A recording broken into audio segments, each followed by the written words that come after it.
So friends, today is the last day of my photography series for this month, and I decided what I was gonna do is let today be viewer's choice. So I put on my Instagram page and my Facebook account a question out there and just asked, what is it that you want me to cover? What do you need to know? So I'm gonna answer all of your questions today.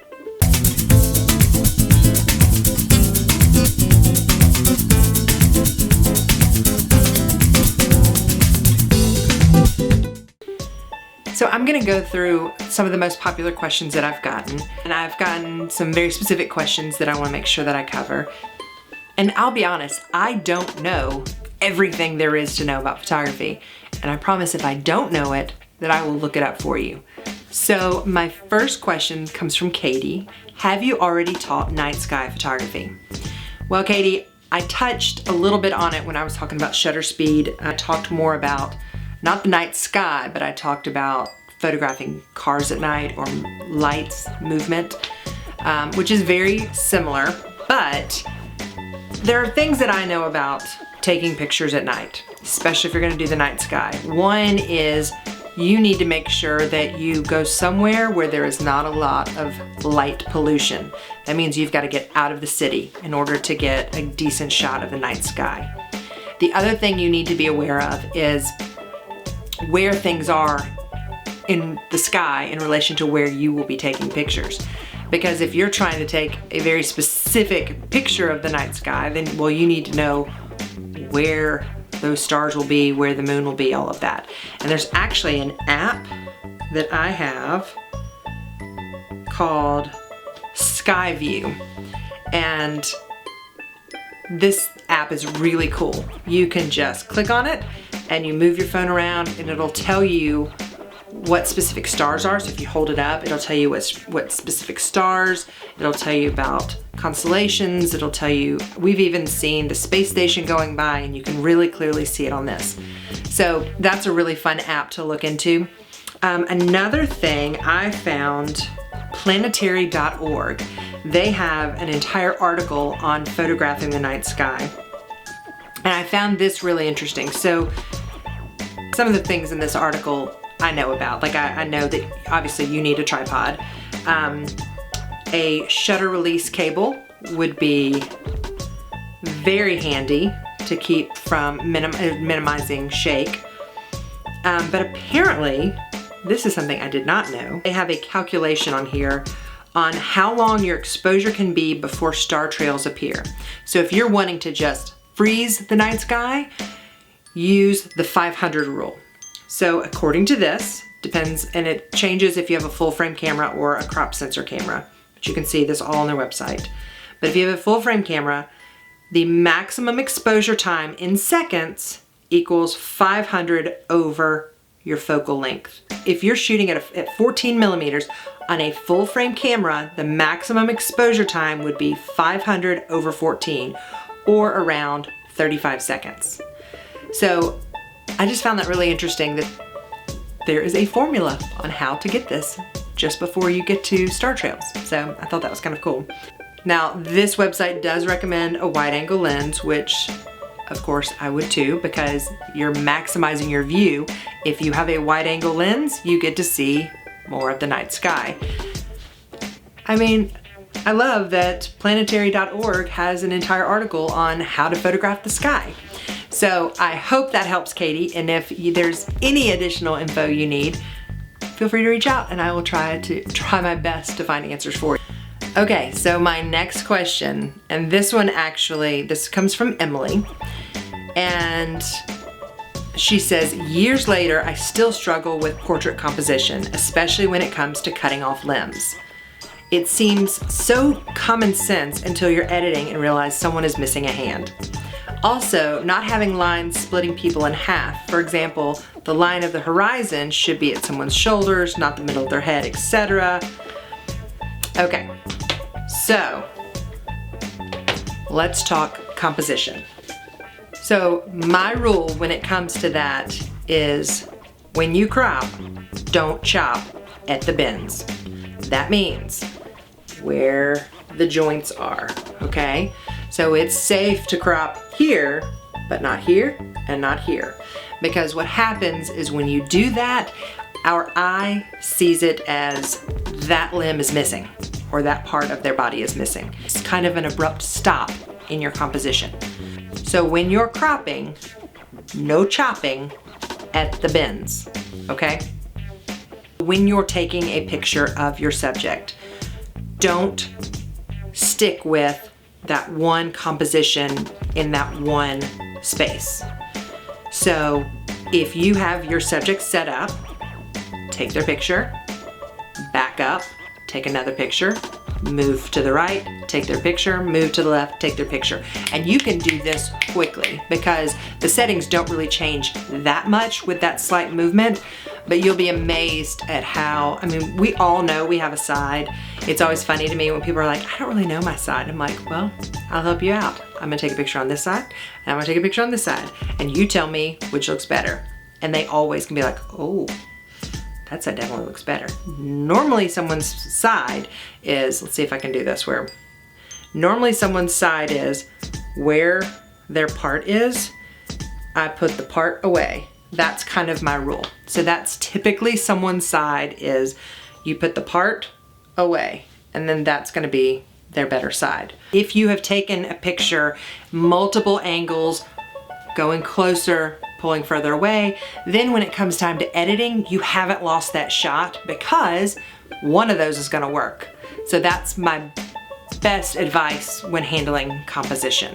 Now, same thing with horizon. And it can be a little tricky because sometimes we get so focused on our subject, we forget to survey our background. And it's one of those things where, again, the more we practice it, the better we'll get at it. But I like to put my horizon, so if we're looking at our image, I like to put my horizon, it's either gonna be in the top third of the picture or it's gonna be in the bottom third of the picture. I rarely put my horizon line right smack in the middle of the image. One thing you wanna make sure is that it's level. You do not wanna have your background like this and your subject like this because it's very noticeable. And that's a tricky one. I still struggle with that sometimes because you can't always control, especially if you're photographing someone somewhere really old, and the boards aren't always level. That gets to be a little bit tricky. But with the horizon, I would just definitely keep it off of their face. Really, I think it's kind of like the don't chop at the bends. I think that if you put it at their neck and even with their shoulders, it's a little weird. So it's almost better if you just kind of did it like at their ribs or at their thighs or at their calves. You know, it's a little bit more interesting, I think, if you don't have it right at a joint. I hope that helps. Melanie asks, what's the best way to photograph food? I'm always trying to take good pictures of my dishes and some turn out great and others are terrible. Well, Melanie, that is lighting. And I'm trying to think of your kitchen because I have watched your cooking videos, although I've never been to your house. And I know that there is I think that you have a window above your sink. But if I'm not mistaken, there is a window on the other side of the kitchen by a table. I think. If I'm wrong, message me and I will clarify all of this. But the way that my mind is working right now, I'm pretty sure you have a window by your table. That's where you're gonna wanna shoot. So you're gonna wanna put your picture, you wanna take your pictures by that window. Natural light from the window is gonna look the best. Now, another thing that you can do that's an easy fix for your food is to photograph your food. If your tabletop is not an interesting texture or color, to get a butcher block or a charcuterie board, or a plank of wood, honestly, and put that on your table and then put your plate, or even just some linen or anything that's gonna just give it some texture. Now, if lighting is an issue, and this is gonna go with, I've had someone else ask about low lighting. So we're gonna kind of blend these together. Yes, so Karen has low lighting, period. Ugh. Okay, I feel you, Karen. So what you want to make sure that you do in those low lighting situations, so Melanie, whether you're cooking in the kitchen or Karen, you're taking pictures somewhere and it's a low lighting situation, you're going to make sure that that ISO is bumped up, and we want that aperture opening to be as large as possible. Okay, so that's that smaller number, bigger opening, and that's going to allow light to pour in. That's going to help us. Okay. Now, if you do not have a camera that has an aperture setting that can get that wide open, I would recommend one, but you can also play around with them. So Lens Rentals is a great company where you can rent the lens, try it out, and decide if that's something that you really want to invest in. And they are local for anyone who is in Memphis or Nashville, so you can do local pickup, which means no cost on delivery, which is amazing. And it's awesome because then you get to try it before you buy it. But that nicer lens is going to help you take better low light pictures. Another thing that helps is a light itself. So I'm gonna show you guys, I have, well, it's kind of hard to show you because I'm using it. So this light, this is a Newer light, and that's the company, Newer. I'm gonna post a picture of it right here. So this Newer light is wonderful because not only does it have the barn doors so you can kind of open them or close them depending on how much light you need. You can also adjust the temperature on the back so you can make it cooler or warmer, and you can adjust the brightness. It also swivels, which is really great, and it will turn. Now, it does not come with a light stand, so if you look in the description down below, you will see the link to this light and a link to a light stand to use this light with. But what I love about this light stand is it comes with a power cord so I can plug it in, but you have the option, it has an option on the back where you can actually add a battery, or actually it's two batteries to the back of it, so that you can take this anywhere with you. You can go outside. If you don't have an outlet nearby, it's great to be able to use those batteries. So for me, like when I'm taking pictures if I'm doing pictures at a client's house and I don't know what their setup's gonna be. I don't know where they're gonna be outlets, or if there's gonna be an outlet where I need it. Also, it's just fast and easy. When you don't have to plug something in or unplug it, you just have to pop those batteries in and you're good to go. So I highly recommend that light, and it's very affordable. It is not expensive at all. Okay, so Karen, back to you on the low light situation.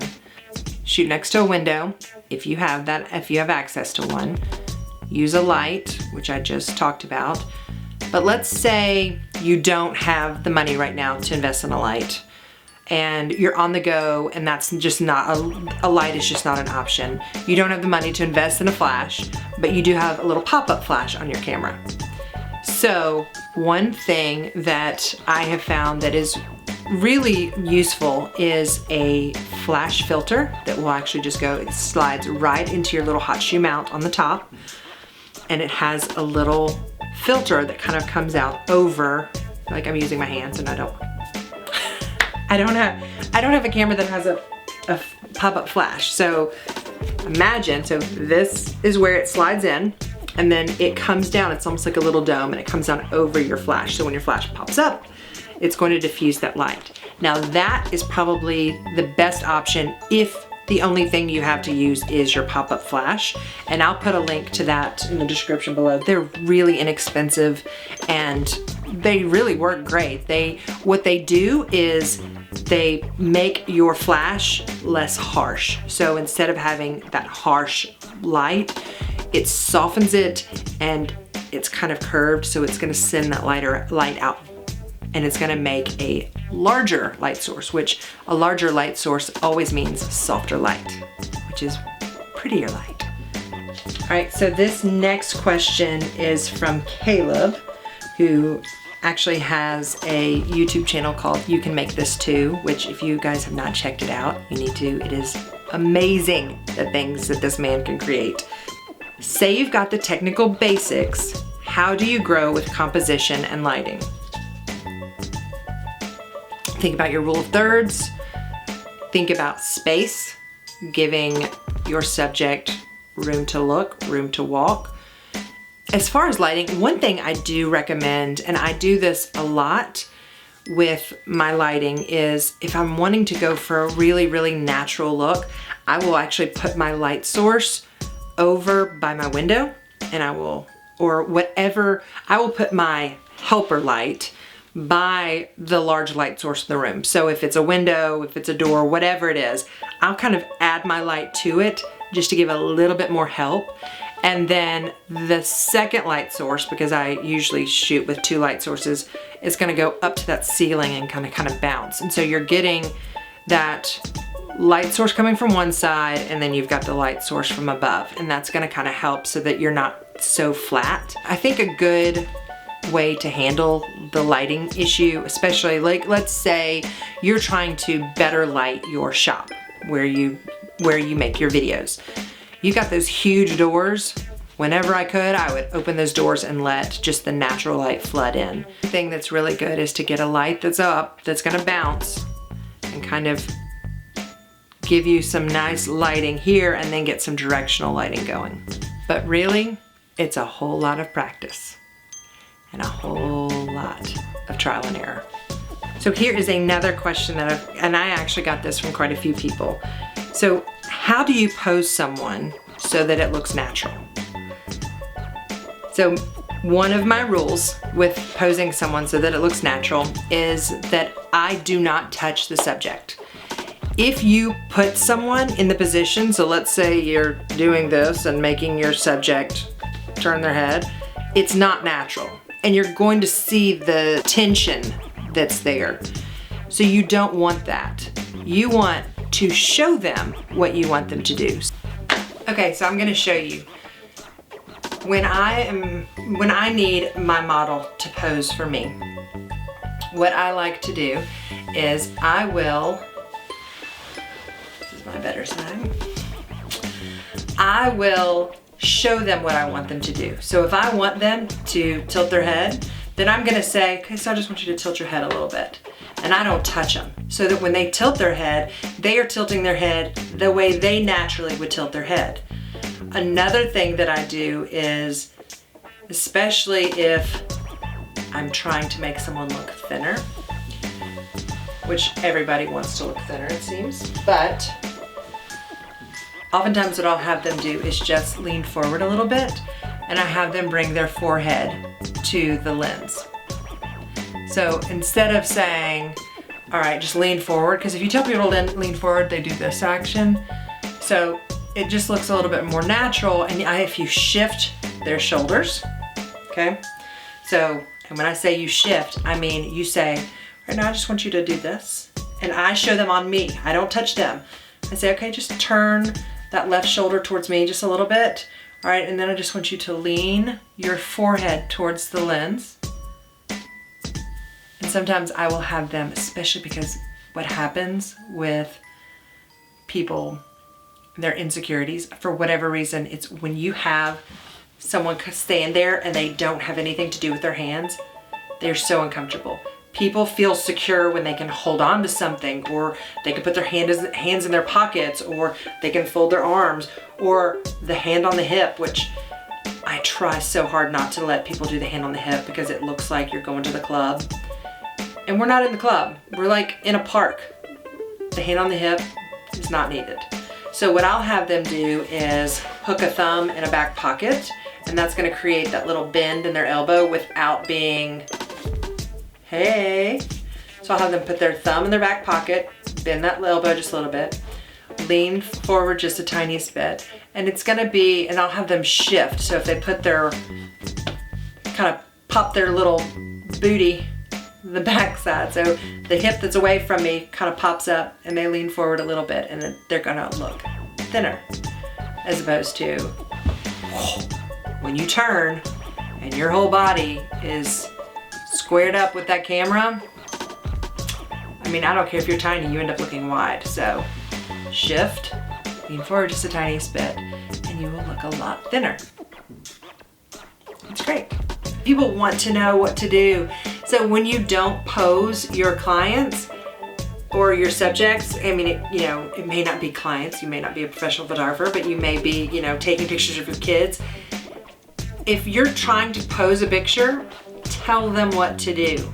And don't be afraid to move people around. I constantly am setting people up and trying to get just some differences in heights, have some standing, have some sitting, or if we're on the ground, have somebody up on their knees, somebody's down below, someone's in your lap. Give some height, and it just is gonna make it a lot more interesting than if everybody is lined up perfectly, all on the same plane, standing there perfectly still. One of my favorite things to do for people is to tell them to hug, which I know I mentioned in the last video, but when you have people hug, it forces everyone to be at different levels, because if you're all hugging, everyone has to be at different levels in order for you to all be seen. So oftentimes I'll say, to the oldest sibling, grab your siblings and squeeze in and hug. Or sometimes I'll put parents on a bench and I'll put their toddler between them and have the toddler standing and say, grab mom and dad, and hug them in. And then that way we have that nice little pyramid happening. A lot of people are really into posing people this way, but it's just more aesthetically pleasing. Well, friends, I hope I've answered your questions. But be sure, if you have any questions about photography, please reach out to me. You can leave a comment below, you can direct message me on Instagram or send me a message on Facebook. Please ask questions. I am happy to help in any way that I can, and if I don't know the answer, I'll tell you. But I'm also probably gonna do some research and try to find out for you. It's my thing. Well, thank you for joining me.